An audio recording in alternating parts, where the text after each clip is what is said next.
When you're working on a dream, at some point in time, a transition takes place. The transition is about what you're becoming in pursuit of the dream. Because even if you don't achieve the dream, you become such a strong and powerful person that it will so transform your life. You can look at something else and say, well, I think I'll go do this now. Why? Because you've developed yourself with such confidence and competence in how to deal in the arena of life that you can move into another area without missing a beat. Once you begin to discover who you are, you truly realize that you have been given authority and dominion over everything on the face of the earth, including all dimensions of your life. But you can only tap into that through the struggles of life. Most people avoid the struggle. Most people go through life avoiding pain. But when you go through life like that, something inside you dies. Something within you that you've never activated lies dormant, something you never get the chance to call on because you haven't challenged yourself. Somebody once said, the land of familiarity belongs to the dead. Most people like to feel like they're king in the area of their comfort zone. They only want to do those things they already know how to do well. T.D. Osborne said, unless you attempt to do something beyond what you've already mastered, you will never grow. So, if you want to begin to grow, you've got to put something out there that you can't reach easily, something that forces you to stretch, that makes you jump for it, that makes you step back, dig in and leap for it. And maybe you jump and miss it. Maybe you skin your knees and the next time you bust your lip. But you keep going. Through that process, you learn how to leap higher. You start challenging yourself to dig deeper. And then you discover things about yourself that you don't know right now, talents you didn't know you had. I started out just talking to kids. Now I'm speaking at corporations. I'm traveling. I didn't know I could do this. But if I hadn't given myself a chance, I wouldn't be where I am. I'm saying to you, give yourself a chance. Here's something else. If you want to begin making things happen for yourself, I think it's very important to start trusting yourself. Listen to yourself. Listen to that still, small voice within you. Don't try to make everything logical. There are aspects of life that defy logic, outcomes you can't explain. But once you begin to trust yourself, your ideas and your instincts, life takes on a whole new meaning. Trust that feeling that you are being led. Just feel I am being led. I remember the worst speech I ever gave in my life. I let someone exploit a fear I'd carried for years. I had a tremendous inferiority complex because I'm not college educated. This person knew that and said, let me write this speech for you. You're going to speak at Ohio State University. Those people are highly educated. They'll know when you make grammatical errors. They'll know from the substance of your speech that you're not literate. I care about you. I don't want you to embarrass yourself. So this person proceeded to write the speech for me. I already had a speech in my mind. But this person was stronger in their negativity than I was in my positivity about my own thoughts. I gave away my power. I allowed this person to guide me into doing something I didn't want to do because I didn't feel enough inner strength and conviction in my skills as a speaker. At the Ohio Union, I read the speech this person had written. I stood still, didn't move, and never took my eyes off the page because I wasn't accustomed to reading speeches. When I finished, people gave me a standing ovation, not because the speech was great, but because I read it extremely well. But I was tense. I was nervous. Ladies and gentlemen, don't give your power away. You don't need anyone's approval for your dream. It was given to you. If they can't see it, it's because it wasn't given to them. It was given to you. Hold it, nourish it, cultivate it, work on it. It's yours. It's your baby. Work on it until it comes to fruition. I gave away my power and I said, I'm not going to do that anymore. Here's something else. For those who succeed today, do what you know is right. Treat people the way you want to be treated. Don't take shortcuts. Don't cheat. Pay your dues up front. I believe what goes around comes around. You can pay now or you'll pay double later. So do the right thing. There might be a tendency sometimes to say, I'll just do it this time. It won't matter. No one will know. But ladies and gentlemen, everything matters. And you know you're somebody. I'd rather lose out on my dream doing the right thing than cheat to reach my goal. I want to be able to look myself in the mirror, and that's what you want too. There's an old saying, judge a man not by what he does, but by what he doesn't have to do. Judge the true quality of a man by what he does when nobody's looking. There's good out there for you in the universe that has your name on it. No one can take your good, it has your name on it. So when you know that whatever you're seeking is also seeking you, you won't worry. You won't run scared. You won't think someone will take it from you. Listen to your inner voice and always take the high road. There will be a tendency, a natural inclination to take the low road. Resist that. Here's something else I encourage you to do if you want to make it today. Keep your agreements. Keep the promises you make. Establish a network of people who do the same, people you can count on, who will be there for you when you need them, and for whom you'll do the same. And finally, when working on your dream, remember this: a lot of people will say, man, you're lucky. But here's the truth. You need 3 P's in your life when pursuing your dream: patience, persistence, and positivity. No matter what happens, keep these 3 at the forefront of your journey. What I called John H. Johnson for 2.5 years to get in that magazine. The first time I called him, he wouldn't talk to me. Then I was persistent, trying to find out who knew him that could invite me there to meet him or create an opportunity to speak so that he could hear me. I met a guy who worked for him, and I said, hey, I'd like to speak for you guys for free. I just want to know, will he be in the audience? They said, yes. Good, I spoke, and I tried to tear the microphone up. After I finished, he said, hey, young man, you're quite impressive. I'm going to have my staff do an article on you. I said, thank you, Mr. Johnson.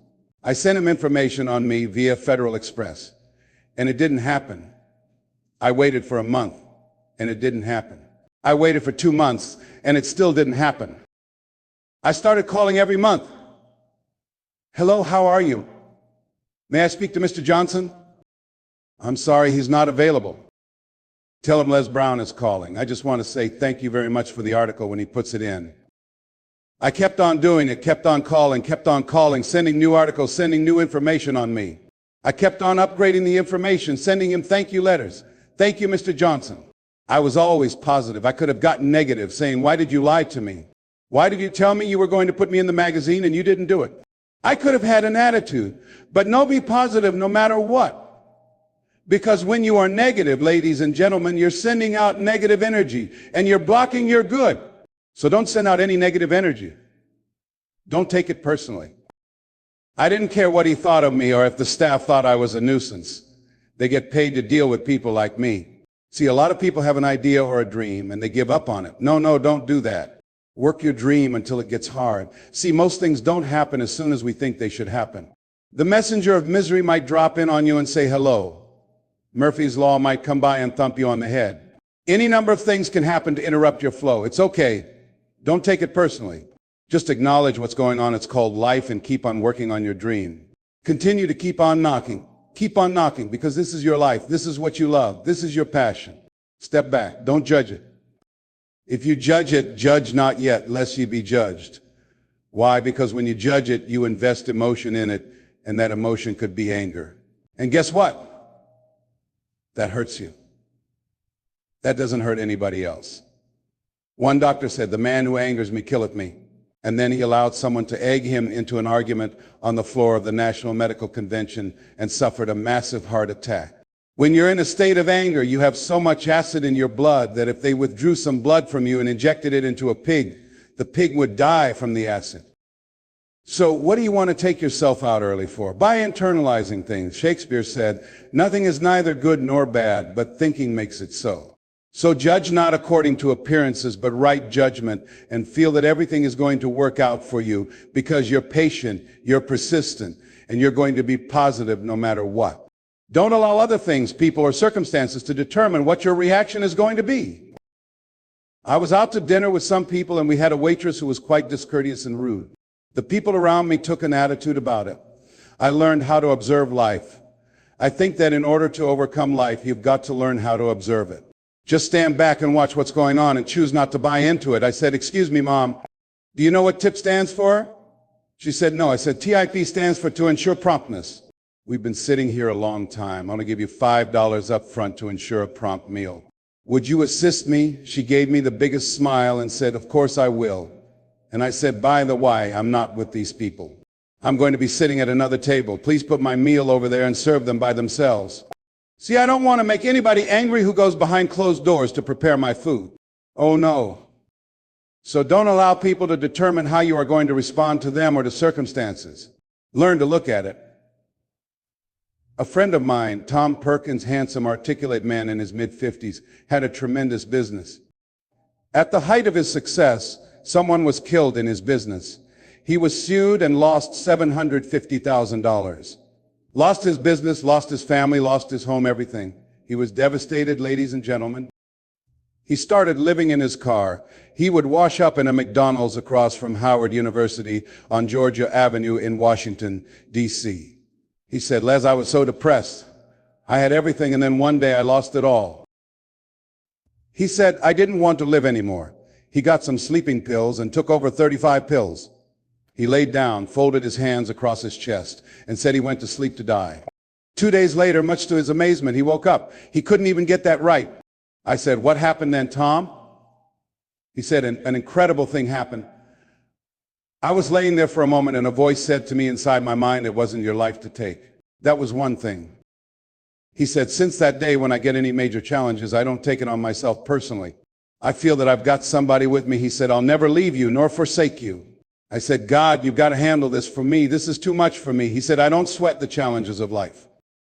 Repeat after me, please. Don't sweat the small stuff because it's all small stuff. See, whatever you're worried about, if someone called you right now and said, listen, you've got 2 days to live, I'm telling you, you wouldn't be worried about your bills, ladies and gentlemen. You wouldn't be worried about whether or not somebody loves you or is cheating on you because you're about to check out. Okay, so put things in perspective. Here's something else Tommy said that I think is important. He said that the voice also said to him, if you change your ways, I'll give you far more than you ever lost. Look at your life right now. If you want to keep on getting what you're getting, keep on doing what you're doing. You've got to be willing to change your ways. Your life is working. If you don't like what you have produced, remember you're the director. You are the star. You wrote this script. You produced this, whatever it is. If it's a hit, you produced it. If it's a flop, you produced it. Take ownership of it and decide to go back to the drawing board and rewrite the script you are the star of. You have the power to do that. On this day, you can declare, I'm going to change. As you look back on your life, you can decide, I don't like what I produced here. I want higher ground. I want to begin to experience more love. I want to have more adventure in my life. I want something that gives my life a sense of meaning. Ladies and gentlemen, I've been selected to head up a program called Project Life in Chicago, training thousands of kids. I had the experience of seeing this firsthand. We had our second session this past Monday. To see these young people when they came in and to see the young people, their parents, and the community volunteers when they left, it was transformative. One young man from the Cabrini Green Housing Projects, who didn't even want to be there, came up to me and said, I want you to know I'm so glad to be here. He continued, I'll never be the same again. Thank you, Mr. Brown. I've got to go now, but thank you, sir. I'll never be the same again. I also received a letter from a young man in Cook County Jail where I work on Monday mornings. This young man will not be out of jail for at least 50 years, They gave him a 100-year sentence. This young man shot at least 60 people that we know of and killed 10 at least. In his letter, he wrote, since listening to your tapes, I have not changed, but I feel a different person in me. Over 70% of these young men are in jail for murder. We wanted to have a two-pronged attack, training people on the outside and those on the inside. I believe that if you cage people like animals, treat them like animals, and release them back to the streets every 22 months, they'll act like animals and go back in like animals. So we said, let's take a different approach. This work gives my life meaning. And this might sound insane, but I feel so good. I believe, ladies and gentlemen, that we can accept the possibility that this is the decade of consciousness. That's what I believe. This is the decade of consciousness, if you please, a time when we can begin to create in people's minds the idea, the possibility that we can create a more humane society. The possibility that we can create more love, communication, and understanding in relationships. The possibility that we can create a kind of respect for diversity and differences in our multicultural society. The possibility that we can begin to develop the mindset to bring out the best in people, to encourage them to achieve their greatness, and to support them in their dreams. If we can, in this decade of consciousness, begin to see and envision that happening, then we'll realize that we all have a role to play. We were born for such a time as this. We showed up for this. We survived 1 out of 9 million sperms. We were chosen for this great work.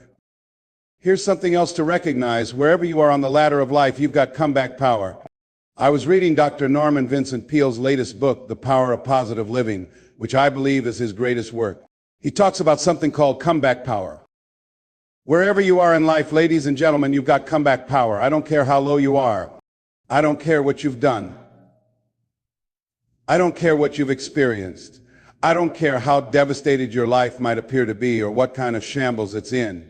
There is a power in you that can enable you to be stronger and better than anything out here. One man came to the training, a grown man. I could tell he had a drinking problem. He was looking at me and I could smell the alcohol on him. I said, "Excuse me, come here." "Come here." He said, "What is it?" I said, "Let me tell you something. I want you to know you've got something in you that's stronger than the poison you're putting in your body. Do you understand me?" He looked at me backing up and said, "No, I don't know." I said, "It's there. That's why you're here. Something drew you here. That same something is saying you want help. You need to be around people who can help you get in touch with your power because you know that your life deserves more."